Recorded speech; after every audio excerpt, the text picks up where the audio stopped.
Good, what's going on? How we feeling?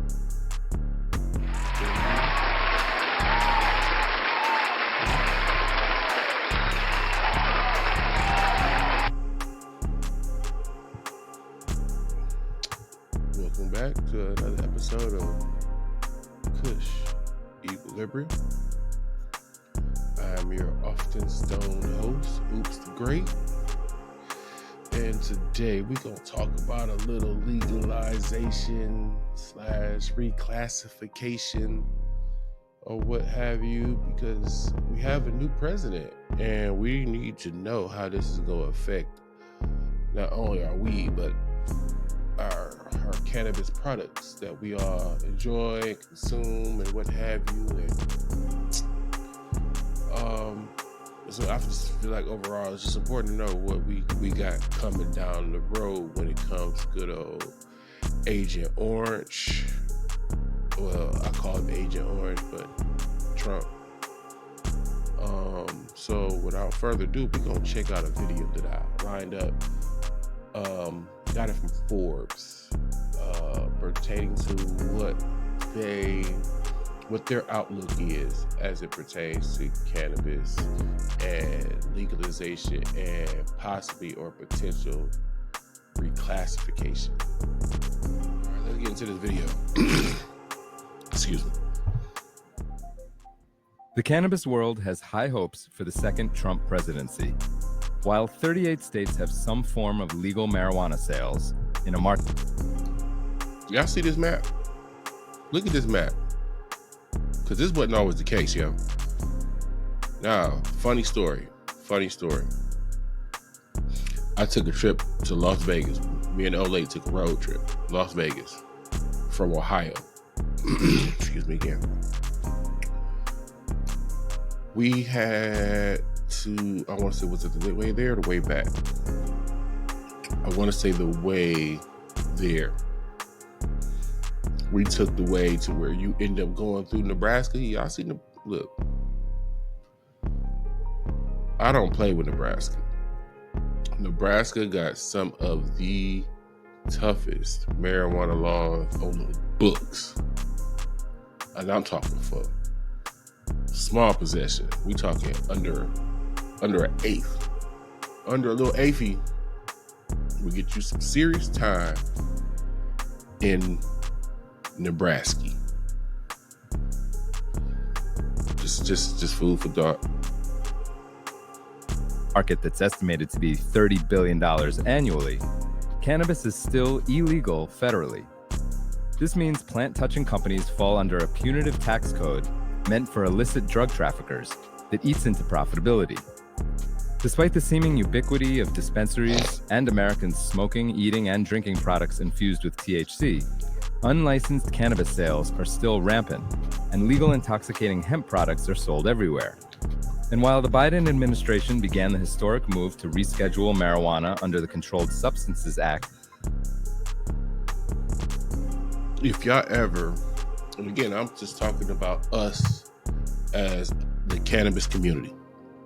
If you want to talk about the biggest loss the culture took, is Biden not doing that one fucking thing. Rescheduling cannabis so that it's not a Schedule 1 like all the rest of the other illicit drugs, so that universities can properly study it and find out what are the true benefits to cannabis. Picture this.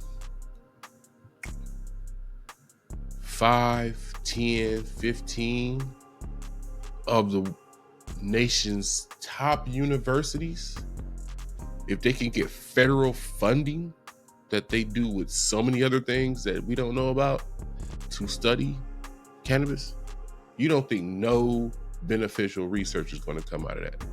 Because look, just off of small research, and what I mean by small, not backed by big business like that, look what we've discovered so far as pain relief,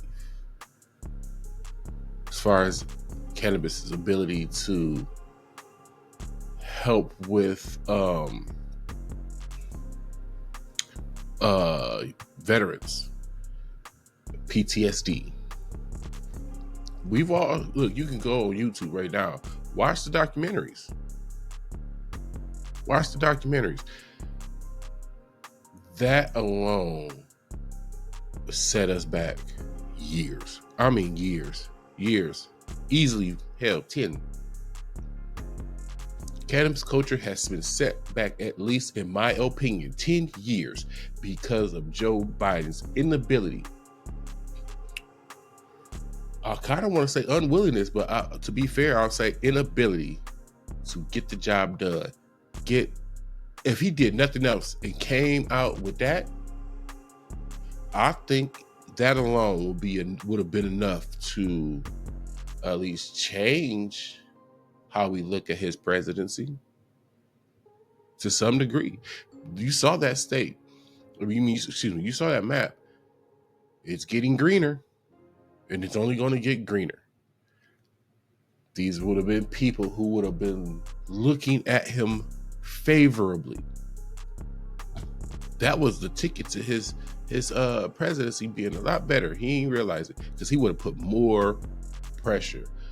FDA, whoever, wherever the pressure, Congress, Senate, wherever the pressure needed to be applied.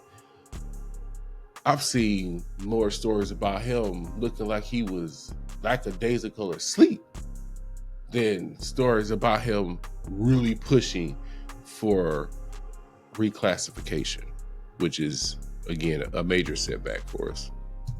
To a less severe category, that process has hit political and bureaucratic roadblocks.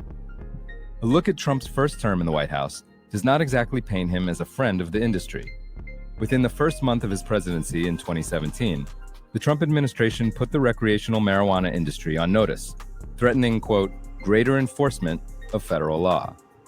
Then U.S. Attorney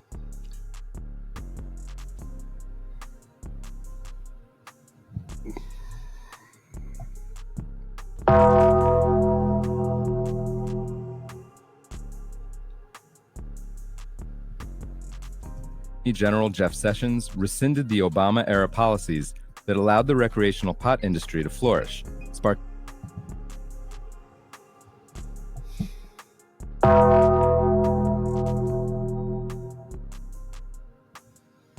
There's two.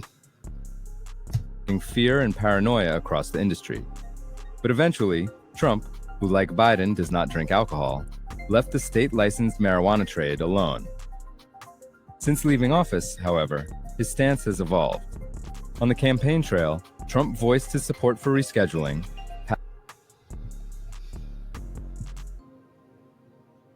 Do you think that his opinion evolved because he knew he was going to rerun and he saw what we just looked at again, that map? If I can become friends with the cannabis community, that's a lot of votes. It's a lot of votes. It's a reason cannabis laws or what have you are not voted on or don't get put on ballots until we're voting for presidents, because that's traditionally the greater turnout when it comes to elections. Trump is a simpleton, but he's not completely gone mentally.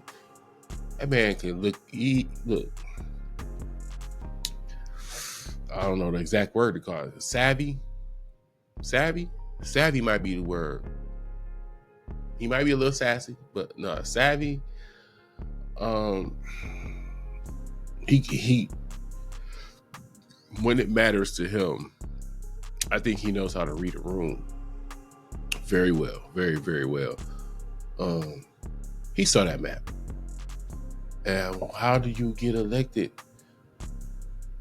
By people. And if a lot of people and more people, as the old people die off respectfully and the young people grow up with cannabis kind of being the norm, this was going to happen automatically. This is going to, the country's views on marijuana was naturally going to evolve this way, because the naysayers are going to do what? Die. Respectfully. That's how you get him back in office again, because he knew how to read a map. Passing bank reform, and reiterated his belief in a states' rights approach to legalization. As a Palm Beach resident, he also expressed his support for Florida's Amendment 3, which would have legalized recreational cannabis in the state, though the measure failed to reach the 60% threshold required for passage. The evolution of Trump's position is why Boris Jordan, the billionaire CEO and chairman of Connecticut-based Curaleaf, a vertically integrated cannabis company with 152 dispensaries across... If you don't know who Curaleaf is, they have a lot of different cannabis products. I don't really know them for their cannabis specifically. I know them for their product. They have a soda. Is that Keef soda or whatever? Tastes amazing. It tastes good. It's a reason I don't keep it around the house. I'll drink that instead of drinking everything else, and then I'm stoned all day. So, wonderful product, tastes great. You don't even really taste the can. Like, try you some Keef soda if you got it in your area. You know what I'm saying? Across 19 states, says he sees a bright side to a second Trump presidency. Jordan tells Forbes, quote, "I am cautiously optimistic. The one thing that I know about Trump is that if he makes a commitment to do something, he, at a minimum, tries to do it. He doesn't always succeed in doing it, but at least tries." Jordan says that because Trump, quote, "committed to cannabis reform while campaigning this year and is, quote, on record with his views, the second Trump term will likely be good for the industry." I'm conflicted with that part, and I feel like this is our first maybe our first pause moment when it comes to Trump, because he stumped on something. He stood on, looking out for us as an industry, as a community. But we've all seen politicians do one thing to get elected and then do the exact opposite. I don't feel he's the type of man who we can just, he says something and we just take his fucking word for it, right? He's a shrewd businessman. And those are usually the types that where you gotta kind of look at him side-eyed a little bit. Like, he can shake your head with the left and be ready to stab you with the right. So I don't buy that, and you shouldn't either. Just because he said it don't mean he meant it. He said it because, again, he saw a map that says, yo, the country's getting greener. And he aligned himself with what's looking like there's more of us that are pro cannabis than anti. Jordan may also be one of the few Americans who is, quote, disappointed that former Representative Matt Gaetz, who was pro-cannabis but was dogged by allegations of sexual misconduct, withdrew his nomination for U.S. Attorney General. Our biggest loss as a cannabis community is this man right here.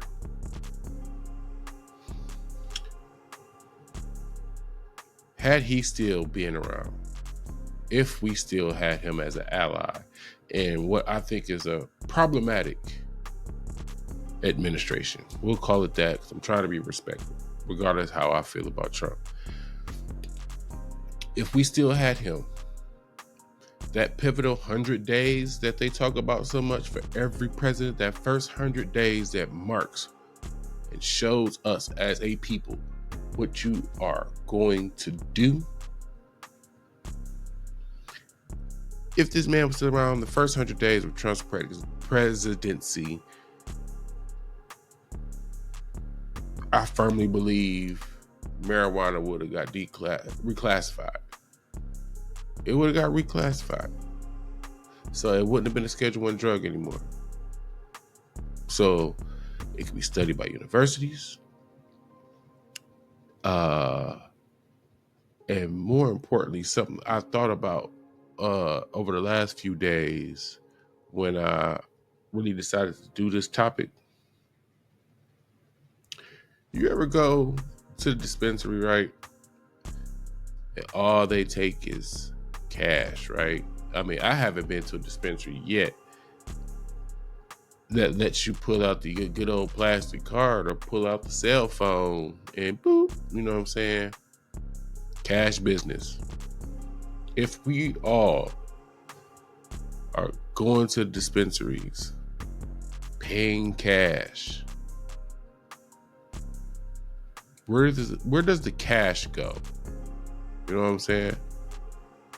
That cash got to go somewhere. You can't take it to a bank. Banks are federally backed.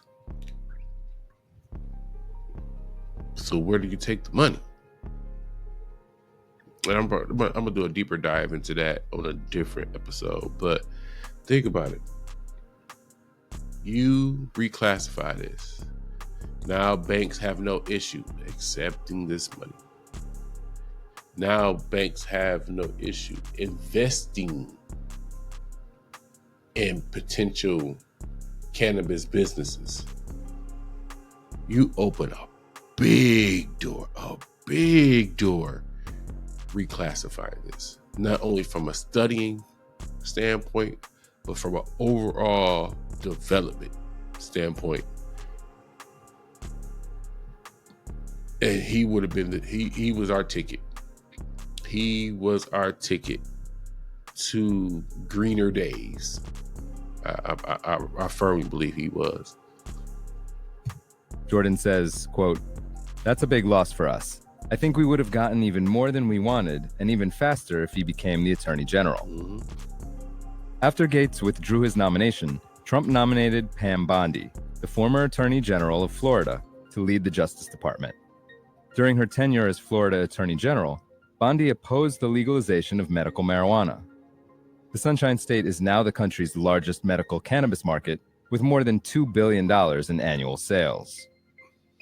While Robert F. Kennedy Jr. has been nominated for Secretary of the U.S. Department of Health and Human Services and is known for supporting legalization, Trump nominated Marty Makary, a surgeon and author, to lead the FDA. Makary has warned that marijuana is a gateway drug and not as safe as people think.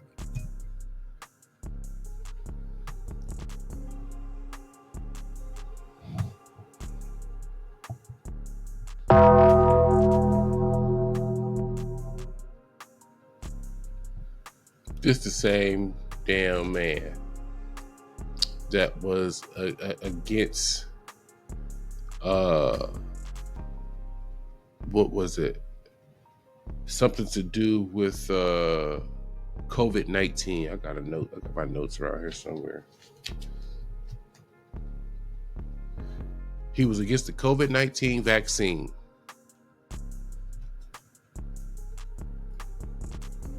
Yep. This is the same man that was against the COVID-19 vaccine. Got people getting sick and dying all over the place. And that was his stance on that. So, how do you think this bodes for us? I don't know, people.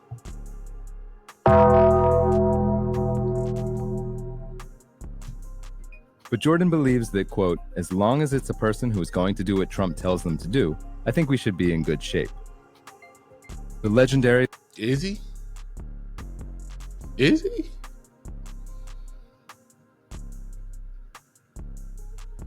I don't know. I don't know enough about him. I don't know enough about him. Remember the COVID-19 when they were really first working on the vaccine and everything? I remember that story and how that was going. I remember hearing his name quite a bit. If he's a yes man, and Trump is really, if Trump plays this to where he's lining stuff up in a way where he's aligned with the cannabis community, fine. him as a yes man works. But there's a backhanded type of weird thing too I'm concerned with. If Trump is trying to show Republicans, hey, look, let me show you the way to run this thing. And this is the new group of people you want to usher in with us. And they're going to think the way we think because we're scratching their back. They're going to scratch our back. That's dangerous. That's dangerous. And I can see him, hey, I got a whole group of followers that I think y'all might be interested in.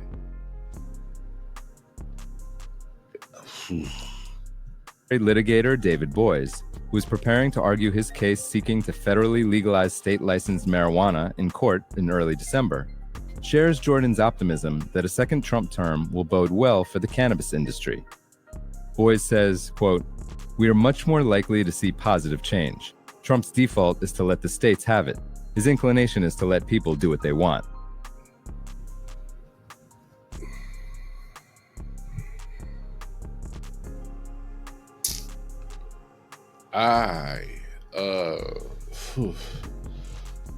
As far as it goes with letting states decide everything, here's my fear with that approach. For one, it doesn't address it federally, right? Let me get rid of these jokes.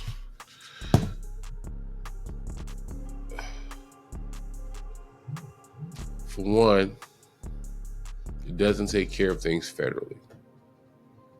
And we need things taken care of federally for the reasons I explained. I'm going to do a deeper dive into where does the money go when we go to these dispensaries and we pay all this money. And if banks are not taking the money, where does the money go? I'm really curious about that. But I would like it to be easier for the little guy who knows the industry well. And we all know some illicit growers who are trying to scratch and claw their way to the legal side of things. If it's federally accepted, then they can go get grants or loans or whatever they need to start a cannabis business. Launch a product, open a dispensary, whatever. You can't do it without money. So this will help in that regard for the small guy. But when has the government ever really cared for the small guy? So I don't see them being forced, or that force is not even the right word. I don't see them having any sound reasoning to open the market for the little guy when the big guys are already here. They're already here.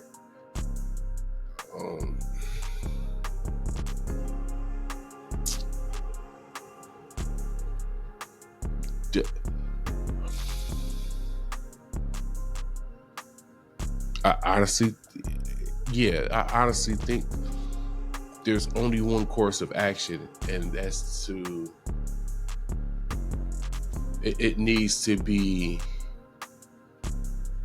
handled on the federal level. This state level thing is not going to hold up, because if you leave it at a state level, right,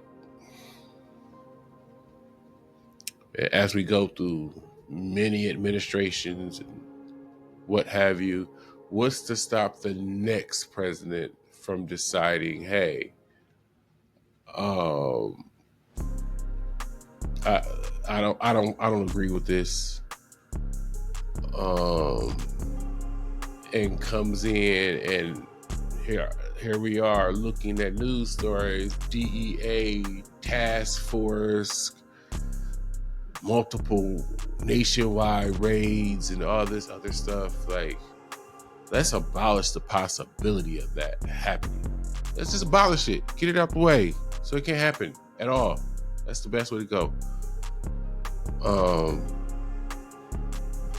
Plus the research that'll come from it, like, it's a win-win. the tax dollars that could be generated from it. And trust me, again, I don't want my weed taxed more. I look at these receipts. I'm taxed like crazy in Michigan. Matter of fact, hold on. I think I got a receipt around here somewhere. Let's see if I got a. This is the last show receipt.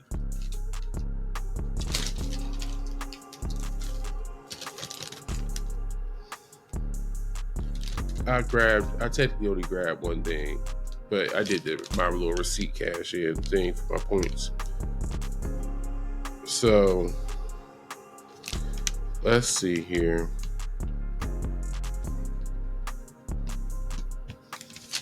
Where is it at? There's one tax. Okay, my total was $43.06. I had one tax of 10% for $4.31. I had a sales tax for 6% at $2.84. So that's a total in tax of $7.15 on $43. So if they raise these taxes or they add a special federal tax to it, whatever the case may be, whatever the case may be, they add another tax on top of those. Think about that national debt that they need to carve into. This is my biggest reason for why I think we'll eventually get what we need. So I looked up the national debt, right? As of about an hour ago, our national debt was $36.2 trillion. It's with a T. It's with a T, not a B. $36.2 trillion in national debt. All right. There's a website you can go to tell you, just in case you didn't know, there's a website you can go to. Just go to Google, type national debt. It's gonna send you the first one pop up. That's the national. That's the one you're gonna click. Per person in this country, it's $106,000 per person.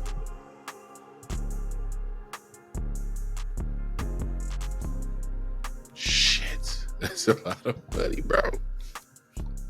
It's a lot of money, bro. Cannabis could be this country's ticket out of debt. And consider how much we owe. I'll say we owe our allies. How about we pay some debts? And cannabis can literally be this country's saving grace. I mean, that's all I got on this, though. That's all I got on this. I ain't gonna make this video too long. I just want everybody to understand, man. Look, I get it. We real comfortable right now where weed is at. We're real comfortable where it's at. It ain't done yet. It's not. We got some fighting to do. We still got some fighting to do. And I get it. Most of y'all don't care. As long as you can go get high and whatever else, you cool. But guess what? If things go back to the dark ages and you can't have those same liberties of chilling on the porch or in the house or whatever, or smoking different flavors and all this other stuff, they get to cracking down. And you push back to the black market. And the black market and raise the prices because the legal market is all messed up. Now you out here spending more money and in the black market. How you gonna feel then? Still feel comfortable? No? Okay. Well, keep that in mind the next time you spark up. Take that next inhale, and you go and blow that sucker out.